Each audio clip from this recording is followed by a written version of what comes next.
Okay, so we used this software, online software, a little bit last year. It's called Pixlr, and today I'm just going to explain how you might use it to alter and work on some of your photographs. So to get to this homepage, essentially what you're going to do is in Google, just type in Pixlr, Pixlr, and click onto the online photo editor. You're going to want to make sure that you're in the advanced Pixlr version, okay?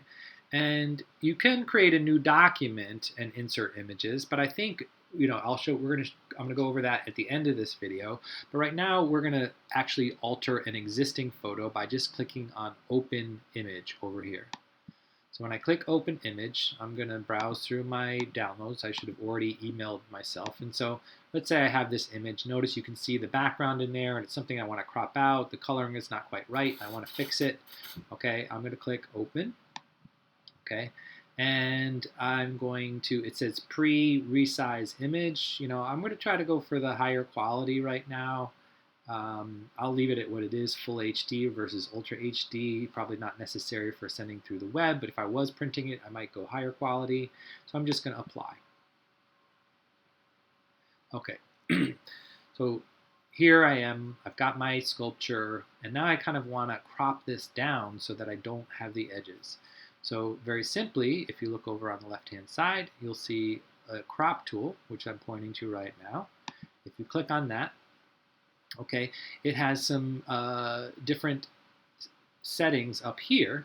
Okay, if I wanted to I could just drag from the sides inwards, right? And I can start, deciding what size I want to make this crop, essentially. And then once I have a sizing, notice the arrow when I move to the outside allows me to click and drag out something. But when I'm inside, it turns to what looks like a little crosshair, which is basically to move the photo within, or the cropping itself. So notice also it has, when I'm clicking on that move, it has those nice little rule of third lines there. So I could actually kind of think, where do I really want this placed? To have that shadow and the leading lines, or I could start thinking about the composition rather than just putting it right in the middle, right? I could think about how am I going to get my best composition in the cropping as well. So I kind of like it right there. It's kind of lying on those nice rule of third lines right there. Notice also, let's say I wanted to crop in an exact square. I've got almost a square just by eye, but if you look up here where the width and the height is, okay, I like where the width is, or if I like where the height is, I can then I can put one of those as the same amount. So right now, I think I'll just keep it at the larger amount, 1, 2, 2, 3 of the height, and I'll just put that in.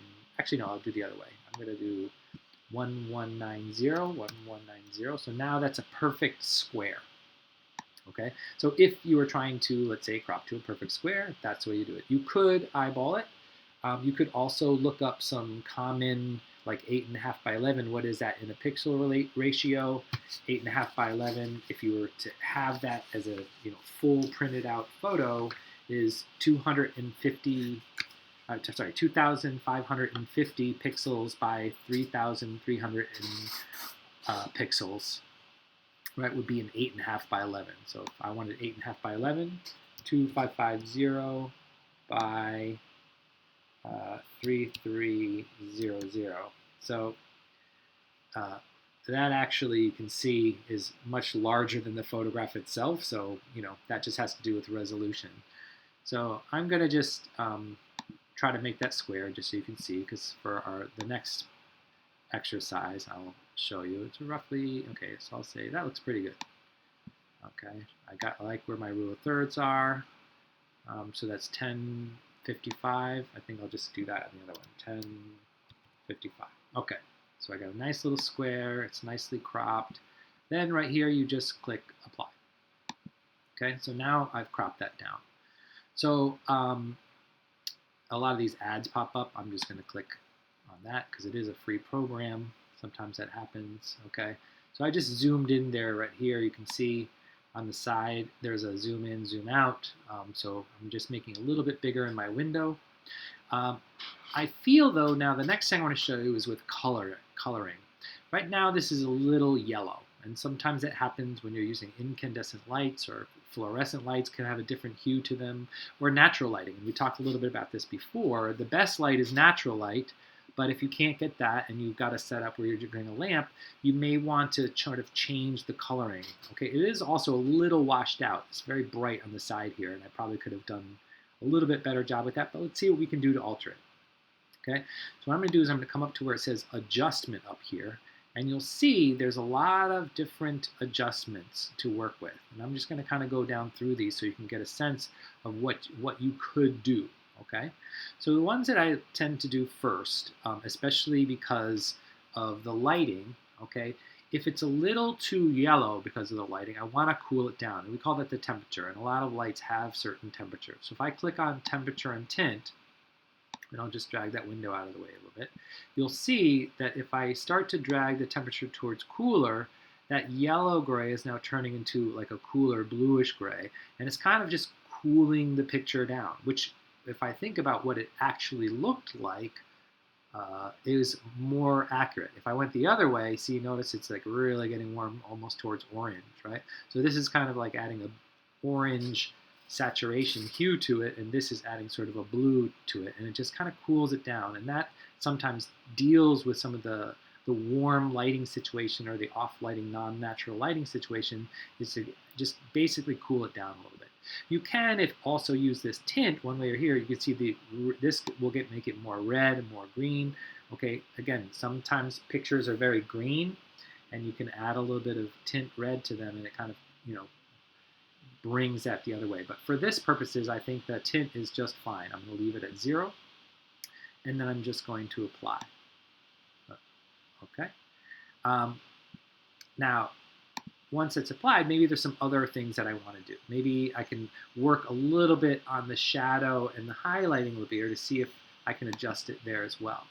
So there, I might go into, the brightness and contrast might be something. This one probably won't have to deal with it, but brightness and contrast, just so you can see, right? If I dull it, right, it starts to loosen. If it's a very bright photo, I might just take it down a little bit. Okay, so it's not, so if it's like washed out, maybe sometimes bringing that brightness down a little bit, at the same time bringing the contrast up. You can see if I go way up, it gets like the blacks get blacker and the whites get whiter.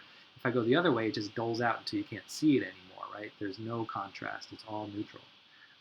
So sometimes if I take down the brightness a little bit, I bring up the contrast a little bit, and that helps to sometimes make those shadow lines just a little bit richer, a little bit darker, but sometimes and then also it can bring down so that those brights that were really, really bright can kind of just dull it out a little bit, and sometimes that helps when you're adjusting a photograph. So I'll apply that because I kind of like where that's going.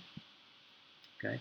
Another thing that you can do is down here where it says highlights and shadows. Again, this is sort of like doing brightness and contrast, but you get a little bit more control. You'll see how this works. If I click on shadow now and I start bringing it up, right, it starts to wash out the shadows, right? If I bring it the other way, notice it's like really it's basically contrast, but it's a little subtler, it's a little softer. So I can really kind of play with where do I want that shadow to live in the darkness, and without going too much, making it too contrasty with the highlights. So I could bring that down a little bit.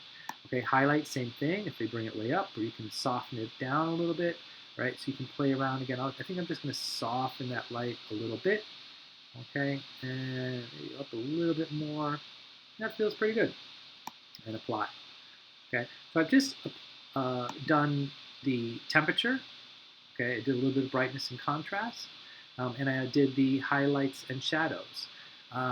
I'm not going to adjust it much more because I think it looks pretty good, but just so you can see these other things, if I do hue and saturation, I can make it completely black and white by taking out the saturation entirely. You can see hue really changes the color. Like if I go towards the redder hue, right, you can see that it's almost like doing with the temperature change, where your temperature and tint change, you can play around with the coloring of that to make it more natural to what you're actually seeing. So you should be looking at the object that's sitting on your desk or near your window or whatever and saying, what did it actually look like? How do I match the color of what I actually see that got changed from the photograph that I took? Okay? And then again, lightness and darkness is basically that contrast that we had already done. So I'm going to cancel this because I didn't really want to change it.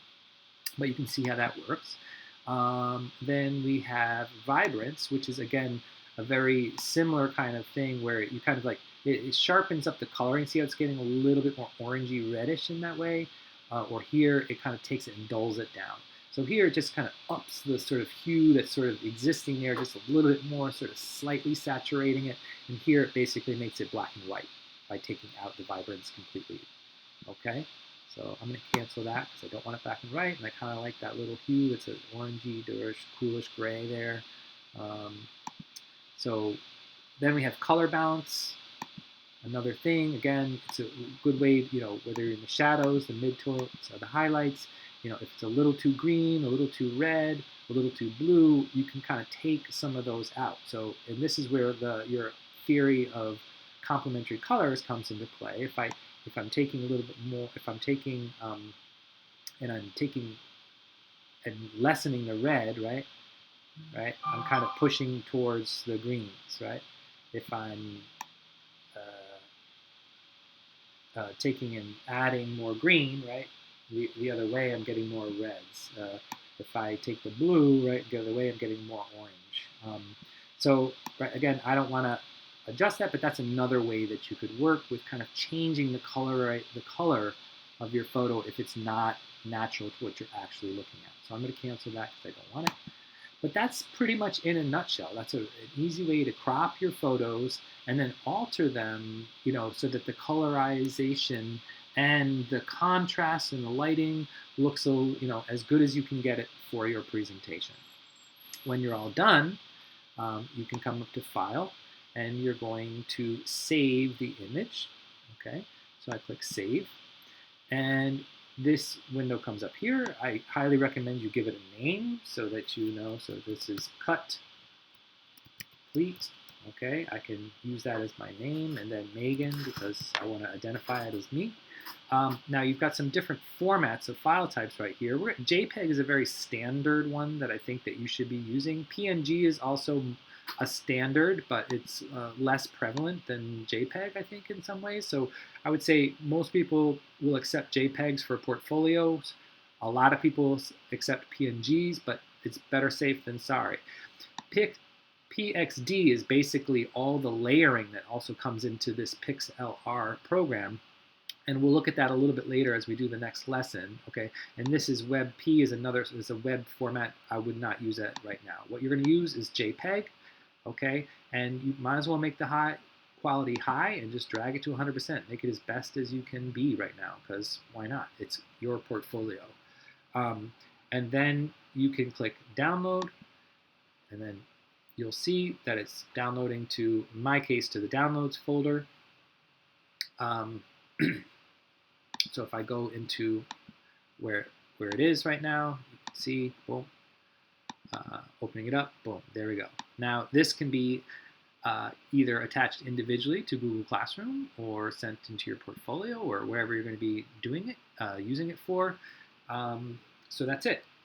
In the next lesson, I'm going to show you how to compose like multi-imaged document together.